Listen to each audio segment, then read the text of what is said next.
Assalamualaikum warahmatullahi wabarakatuh. Baik teman-teman, berjumpa lagi dalam mata kuliah Sosiologi dan Antropologi. Kita akan melanjutkan pembahasan setelah kita kemarin selesai membahas peranata sosial. Kita kali ini akan membahas salah satu dari peranata sosial yang ada di setiap masyarakat, yang pasti selalu ada di masyarakat manapun. Tidak hanya di Indonesia, tapi di dunia pasti akan ada salah satu jenis peranata ini. Kemarin kita bahas peranata sosial itu ada banyak jenisnya, ada banyak macamnya, mulai dari peranata agama, peranata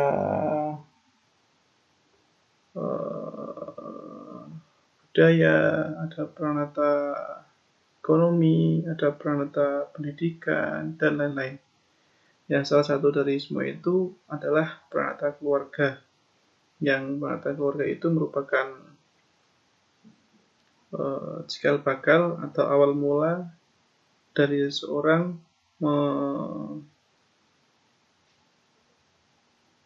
melakukan sosialisasi di masyarakat. Jadi nilai-nilai, norma-norma, aturan yang ada di masyarakat dipelajari sejak seseorang di dalam keluarganya, gitu ya.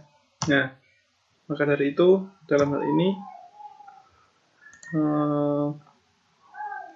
saya sebutkan family is good teacher. Jadi sebenarnya pada dasarnya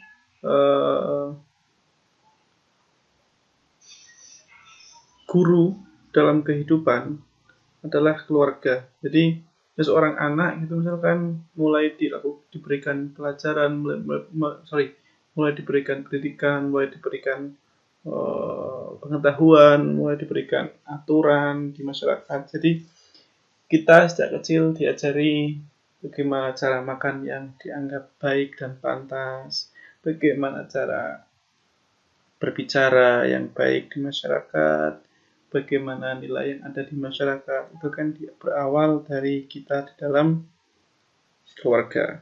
Oke, kita pelan-pelan dulu. Kita awali dari konsep dasar tentang keluarga. Apa itu keluarga? What is the meaning of family? Nah, salah satu yang kita bisa ambil adalah Harten dan Hunt. Keluarga itu dimaknai sebagai memiliki nenek moyang yang sama. Ini dalam arti yang sangat luas berarti ya. Nenek moyang sama diartikan sebagai sebuah keluarga, gitu kan? Atau dalam artian yang kedua disatukan darah dan perkawinan. Jadi seandainya ada hubungan darah dengan orang lain, itu dianggap masih satu keluarga. Disatukan dengan perkawinan. Ada dua orang, laki-laki dan perempuan, kemudian menikah, kemudian mendapatkan anak. Nah, disitulah ada muncul yang namanya disebut sebagai keluarga. Atau pasangan perkawinan dengan atau tanpa anak. Jadi anak itu bukan sebagai syarat mutlak jika ingin dikatakan keluarga.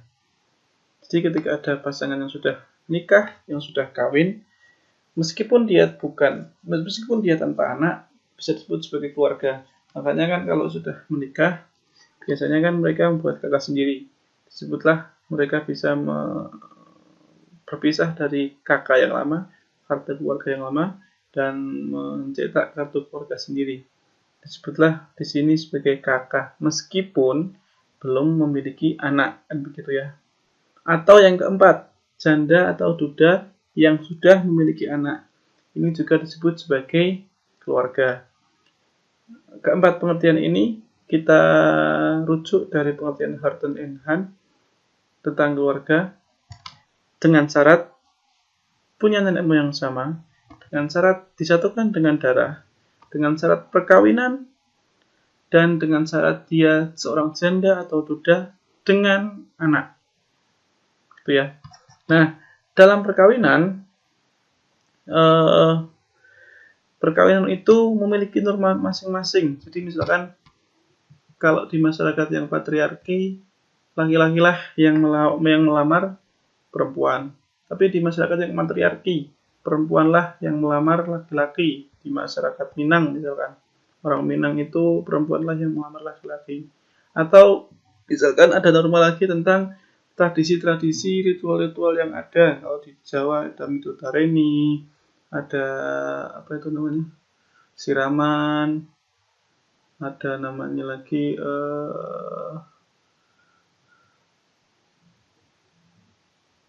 ijab kabul, atau ada lagi namanya dipingit dan seterusnya. Itu kan norma-norma yang ada di perkawinan orang Jawa. Ada lagi norma tentang belis itu misalkan di masyarakat NTT. Belis itu semacam namanya mahar yang harus diberikan sesuai dengan kelas sosial perempuan. Semakin tinggi kelas sosial, maka semakin tinggi belis yang diberikan. Orang Batak juga begitu misalkan. Bagaimana ketika lamaran seorang laki-laki yang ditolak, itu keluarga perempuan pasti memberikan syarat yang sekiranya laki-laki tidak bisa memenuhinya. Jadi misalkan kelas sosialnya itu kelas menengah, tapi karena keluarga perempuan itu ayahnya atau ibunya misalkan tidak suka dengan laki-lakinya, berikan syarat, oke, kamu boleh menikahi anak saya, tapi saya berikan syarat harus memberikan 100 ekor sapi, harus memberikan 10 hektar kebun sawit misalkan, terus harus memberikan uang 100 juta misalkan, dan seterusnya. Itu beberapa norma, beberapa tradisi yang ada di setiap perkawinan, di setiap masyarakat. Oke. Perkawinan itu bisa dianggap sah secara negara dan atau agama, atau bahkan tidak keduanya. Jadi ketika laki-laki dan perempuan sudah saling cinta dan saling suka, bisa jadi kok mereka kawin tanpa agama dan tanpa negara. Mereka misalkan di sebuah etnis gitu misalkan, mereka hanya melakukan perkawinan secara etnis. Oke, negara bisa mengatur perkawinan, agama bisa mengatur perkawinan. Misalkan dengan syarat harus satu agama. Kemudian kalau misalkan ada dua orang yang saling mencintai dan saling menyayangi tapi beda agama, terus gimana? Apa mereka nggak boleh kawin? Apa mereka nggak boleh nikah? Kalau begitu berarti cinta itu dihalangi oleh negara ya? Berarti cinta itu dihalangi oleh agama kah? Apakah iya menikah dan berkawin itu harus satu agama? Ini sekali lagi kita mengkaji secara sosiologis ya, bukan secara dalil tafsir agama. Jadi sekali lagi perkawinan itu sebenarnya bisa sah secara agama dan negara, atau bahkan tidak keduanya sama sekali. Bisa saja misalkan perkawinan itu sah secara negara tapi tidak sah secara agama, atau perkawinan itu bisa sah secara agama tapi tidak sah secara negara. Misalkan perkawinan siri gitu kan, yang misalkan perempuan atau laki-lakinya atau keduanya belum cukup usia misalkan, atau perkawinan di bawah tangan karena ada salah satu orang yang pasangannya belum mengizinkan misalkan seperti itu, atau bahkan tidak keduanya. Jadi ada kemungkinan dalam perkawinan itu.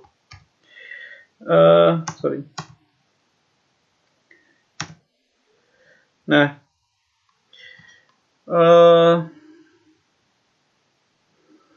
setelah kita tahu tentang perkawinan, kita bahas bentuk perkawinan dan fungsi perkawinan. Bentuk perkawinan itu ada yang sifatnya monogami dan poligami. Oke, monogami jelas ya. Monogami itu laki-lakinya satu, perempuannya satu. Fix itu jelas. Nah, sedangkan poligami artinya jamak tunggal. Jadi ada apa istilahnya? Ada dua orang atau lebih yang melakukan perkawinan. Poligami itu terdiri dari poligini dan poliandri. Oke, poligini itu laki-laki dengan lebih dari satu perempuan. Jadi ada seorang laki-laki, dia punya dua istri, misalkan, atau punya tiga istri. Ini disebut sebagai poligini. Jadi sebenarnya poligami itu bentuk umum yang mengatakan bahwa ada orang yang menikah dengan dua orang atau lebih. disebut poligami, yang terdiri dari poligini dan poliandri. Kalau poliandri itu perempuan dengan lebih dari satu laki-laki, 2, 3, 4, 5. Nah, ini yang kalau kita singgung sedikit dalam agama yang mungkin tidak diperbolehkan. Ya tidak diperbolehkan memang ya kalau dalam agama Islam terutama. Kenapa? Karena kalau laki-laki kawin dengan 2 orang perempuan, anaknya sudah jelas bapaknya si A. Tapi kalau poliandri, perempuannya 1, laki-lakinya 2 misalkan, anaknya kan belum jelas. Ini secara genetik anaknya si A atau si B. Nah, kalau bisa kok dengan DNA, ya kalau itu orang yang punya kelas sosial yang tinggi. Tapi kalau itu kelas sosialnya rendah, apakah bisa itu dengan tes DNA? Kan gitu. Oke, ini secara agama. Tapi kalau kita bahas secara sosiokultural, sah-sah saja sih poliandri itu dilaksanakan oleh perempuan. Kenapa? Karena kalau laki-laki bisa, kenapa perempuan tidak, kan gitu. Ya, nanti teman-teman bisa membahas sendiri.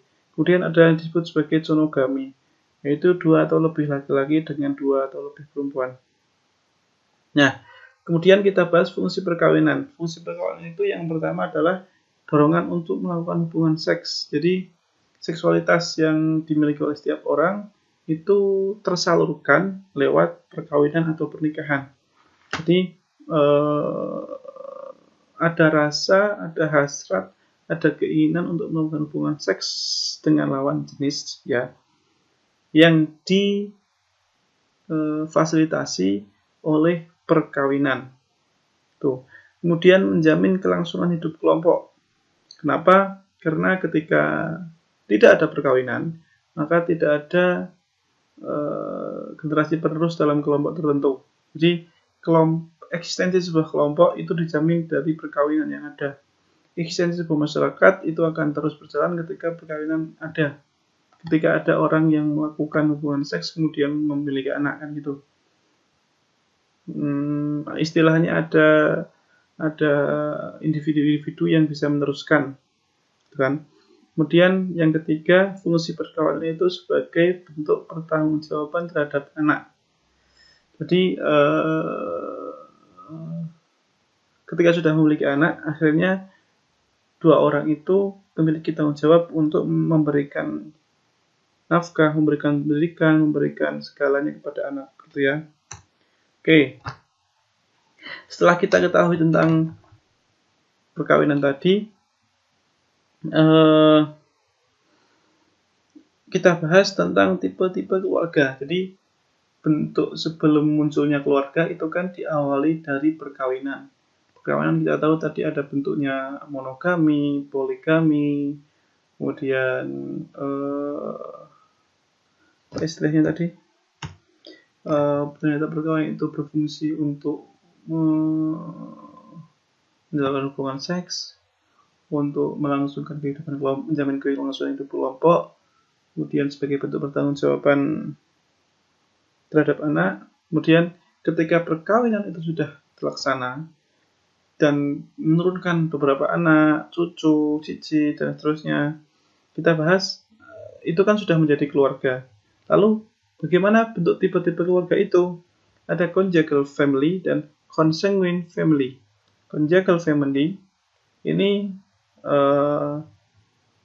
didasarkan atas perkawinan dan terdiri dari suami, istri, dan anak-anak. Jadi ini disebut juga sebagai keluarga inti. Oke. Jadi hanya dibatasi dari hubungan darah perkawinan, tidak didasarkan pada hubungan darah di luar perkawinan. Jadi ketika ada sepupu, ada paman, itu kan hubungan-hubungan darah di luar perkawinan. Nah, itu bukan disebut sebagai conjugal family. Conjugal family itu hanya didasarkan atas perkawinan. Oke, jadi dia hanya suami, istri, anak-anak. Bukan kakek, nenek gitu, bukan ya. Pak D, opung gitu, bukan. Kemudian consanguine family. Ini keluarga besar. Tadi kan keluarga inti, ini keluarga yang disebut juga sebagai keluarga besar. Tidak hanya didasarkan pada hubungan suami istri saja. bisa didasarkan dari beberapa generasi dan biasanya bersifat unilateral. Jadi keluarganya cukup dengan bentuk yang sangat besar, kakek, nenek, kemudian ada apa istilahnya, paman, pakde, itu kan. Ini disebut sebagai consanguine family. Jadi disebut sebagai kekerabatan. Jadi nanti bisa dibuat pohon hubungan darah gitu misalkan. Nah, bentuk-bentuk keluarga besar atau consanguine family itu bisa dilihat dari 4 jenisnya. Kalau bentuk perkawinan sudah jelas ya, ada monogami dan poligami. Nah, dalam terminologi, dalam perspektif tempat tinggal, consanguine family ini terdiri dari keluarga yang patrilokal dan matrilokal. Patrilokal itu ketika satu keluarga itu membangun rumah atau keluarga itu berada di keluarga laki-laki. Jadi misalkan yang paling sering itu yang ada di situ adalah patrilokal itu tempat tinggal keluarganya itu di sekitar keluarga yang laki-laki, gitu ya. Kalau matrilokal, tempat tinggalnya itu berada di sekitar keluarga mama berarti perempuan. Jadi misalkan tanah yang dikuasai, tanah yang dimiliki oleh ibu gitu misalkan berada di lebih besar sehingga rumah tempat tinggal yang dibangun itu terletak di keluarga yang perempuan, keluarga yang ibu. Jadi kita bisa identifikasi kira-kira keluarga kita itu patrilokal atau matrilokal, tinggal di tempat bapak atau tinggal di tempat ibu gitu ya. Kemudian garis keturunan, jadi menarik garis keturunan itu dari siapa? Kalau patrilineal itu melihatnya garis keturunan itu ditarik dari ayah atau laki-laki. Matrilineal ini garis keturunannya ditarik pada ibu atau perempuan. Patrilineal ini contohnya adalah orang Batak. Jadi marga itu diambil dari laki-laki. Matrilineal itu contohnya orang Minang, marga itu ditarik dari perempuan, kan? Kalau orang Jawa gimana? Orang Jawa itu misalnya orang Jawa itu garis keturunannya ditarik dari multilineal. Jadi dari garis laki-laki dan garis perempuan. Nah, kemudian kita belajar ke perspektif pengaruh patriarkat atau patriarki dan matriarkat. Ini kalau kita bahas bisa lebih panjang karena sifatnya misalkan patriarki dan matriarki. Jadi kekuasaan itu dipegang oleh laki-laki atau perempuan, gitu ya. Oke. Satu lagi terakhir tentang fungsi keluarga itu ada 7 sebenarnya. Ada fungsi pengaturan keturunan, fungsi sosialisasi, fungsi ekonomi, fungsi pelindung, fungsi penentuan status, pemeliharaan dan afeksi. Nah, kalau fungsi pengaturan keturunan sudah jelas ya. Jadi keluarga ini mengatur kepemilikan anak atau bahkan seksualitas yang tanpa anak disebut sebagai rekreasi. Jadi keluarga itu bisa menentukan ingin punya anak berapa, pada usia berapa, punya jarak berapa. Sekarang kan sudah bisa lebih diatur dengan teknologi kedokteran modern. Medis itu bisa merangsek masuk ke dalam biologisnya manusia. Ada teknologi KB, ada teknologi pengaturan yang tanpa anak itu misalkan. Itu sebagai tangan panjang negara untuk mengatur keberadaan penduduk, gitu kan. Kalau kita taruh lebih ke atas lagi itu apa istilahnya, kapitalis. Itu istilahnya bukan jargon, keinginan cita-cita besar kapitalis untuk mengontrol pertumbuhan manusia. Jadi dalam keluarga itu fungsi yang pertama adalah pengaturan keturunan. Kemudian fungsi sosialisasi. Seperti saya sampaikan di awal tadi, sosialisasi yang pertama kali dialami oleh seorang anak itu terjadi di keluarga. Di anak itu dikenalkan pertama kalinya nilai dan norma sosial menjadi masyarakat. Siapa yang berperan besar di sini? Yaitu keluarga. Jelas ya. Kemudian fungsi ekonomi, yaitu setiap anggota keluarga bisa mengendalikan peran ekonomi masing-masing. Jadi hubungannya teman sekerja yang dipengaruhi kerjasama.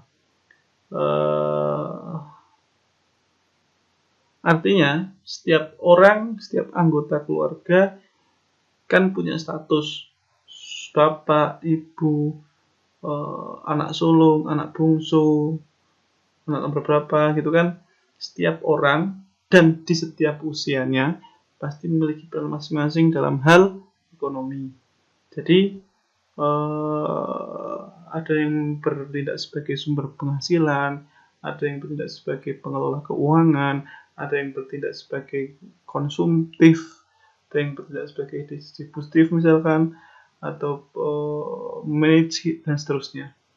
Kemudian fungsi yang berikutnya adalah fungsi pelindung. Ini jelas ya, melindungi anggota keluarga. Nah, fungsi ini bisa juga diambil alih oleh negara dan lembaga lain. Kenapa? Karena secara lingkup garis besar, keluarga-keluarga yang ada di sebuah negara itu diberikan keamanan, dilindungi secara garis besar, secara konsep besarnya dilindungi oleh negara. Kemudian ada fungsi penentuan status. Jadi ada hak istimewa dari perbedaan status yang besar. Ada ascribe status, ada assign status, dan achieve status. Ascribe status itu pewarisan yang diterima oleh seorang anak secara otomatis. Jadi ketika bapaknya raja, maka anaknya akan diteruskan menjadi raja gitu misalkan. Atau gitu. Kemudian assign status, yaitu diberikan oleh masyarakat. Misalkan tokoh agama. Jadi seorang kiai gitu misalkan, pendeta itu kan diberikan oleh masyarakat. Kemudian achieve status, ini hak atau status sosial yang diterima oleh masyarakat, oleh individu, bukan dari diwariskan atau pemberian, tapi karena usaha yang telah dirintis. Misalkan menjadi direktur, menjadi manajer, menjadi anggota DPR, itu kan dihasilkan oleh usaha yang telah dilakukan. Kemudian ada fungsi pemeliharaan. Jelas ya ini ya. Memelihara, ya ini kelanjutan dari melindungi tadi. Juga ada fungsi pemeliharaan dalam keluarga, yaitu memelihara anggota keluarga. Dan semakin kompleks pada masyarakat modern, karena kompleksitas masalah dan perubahan budaya. Jadi pemeliharaan keluarga ini dari waktu ke waktu, zaman ke zaman, semakin banyak jenisnya, semakin banyak kompleksitasnya, karena kebutuhan semakin banyak, karena media semakin kompleks, karena masalah semakin banyak, sehingga fungsi pemeliharaan ini akan menjadi semakin kompleks pula. Kemudian yang terakhir adalah fungsi afeksi, yaitu tentang kasih sayang.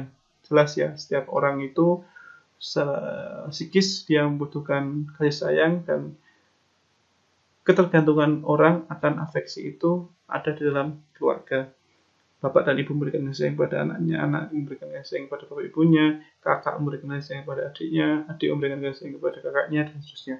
Sehingga terjadilah sebuah anggota keluarga yang bisa dikatakan harmonis. Itu dulu ya, mungkin nggak terlalu lama karena materinya sudah gampang ini tentang penata keluarga. Jika ada pertanyaan silahkan, saya selesaikan, saya tuntaskan dulu, saya tutup dulu. Assalamualaikum warahmatullahi wabarakatuh.